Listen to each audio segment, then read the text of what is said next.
Acts chapter 18. After these things, Paul departed from Athens and went to Corinth. And he found a certain Jew named Aquila, born in Pontus, who had recently come from Italy with his wife Priscilla, because Claudius had commanded all the Jews to depart from Rome. And he came to them. So because he was of the same trade, he stayed with them and worked. For by occupation they were tent makers. And he reasoned in the synagogue every Sabbath and persuaded both Jews and Greeks.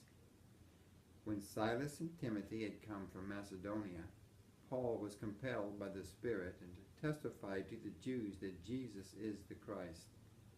But when they opposed him and blasphemed, he shook his garments and said to them, "Your blood be upon your own heads. I am clean. From now on I will go to the Gentiles." And he departed from there and entered the house of a certain man named Justus, one who worshipped God, whose house was next door to the synagogue. Then Crispus, the ruler of the synagogue, believed on the Lord with all his household, and many of the Corinthians, hearing, believed and were baptized. Now the Lord spoke to Paul in the night by a vision. "Do not be afraid, but speak, and do not keep silent. For I am with you, and no one will attack you to hurt you, for I have many people in this city." And he continued there a year and 6 months, teaching the word of God among them. When Gallio was proconsul of Achaia, the Jews with one accord rose up against Paul and brought him to the judgment seat, saying, "This fellow persuades men to worship God contrary to the law."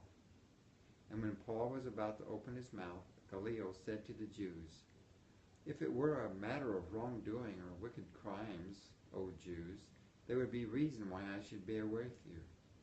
But if it is a question of words and names and your own law, look to it yourselves, for I do not want to be a judge of such matters." And he drove them from the judgment seat. Then all the Greeks took Sosthenes, the ruler of the synagogue, and beat him before the judgment seat. But Gallio took no notice of these things. So Paul still remained a good while. Then he took leave of the brethren and sailed for Syria. And Priscilla and Aquila were with him. He had his hair cut off at Cenchreae, for he had taken a vow. And he came to Ephesus and left them there. But he himself entered the synagogue and reasoned with the Jews. When they asked him to stay a longer time with them, he did not consent, but took leave of them, saying, "I must by all means keep this coming feast in Jerusalem, but I will return again to you, God willing." And he sailed from Ephesus.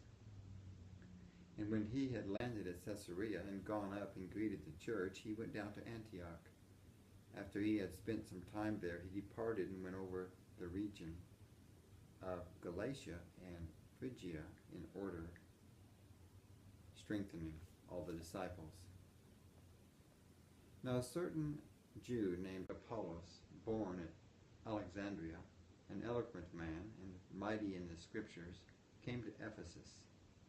This man had been instructed in the way of the Lord, and being fervent in spirit, he spoke and taught accurately the things of the Lord, though he knew only the baptism of John. So he began to speak boldly in the synagogue. When Aquila and Priscilla heard him, they took him aside and explained to him the way of God more accurately. And when he desired to cross to Achaia, the brethren wrote, exhorting the disciples to receive him. And when he arrived, he greatly helped those who had believed through grace, for he vigorously refuted the Jews publicly, showing from the Scriptures that Jesus is the Christ.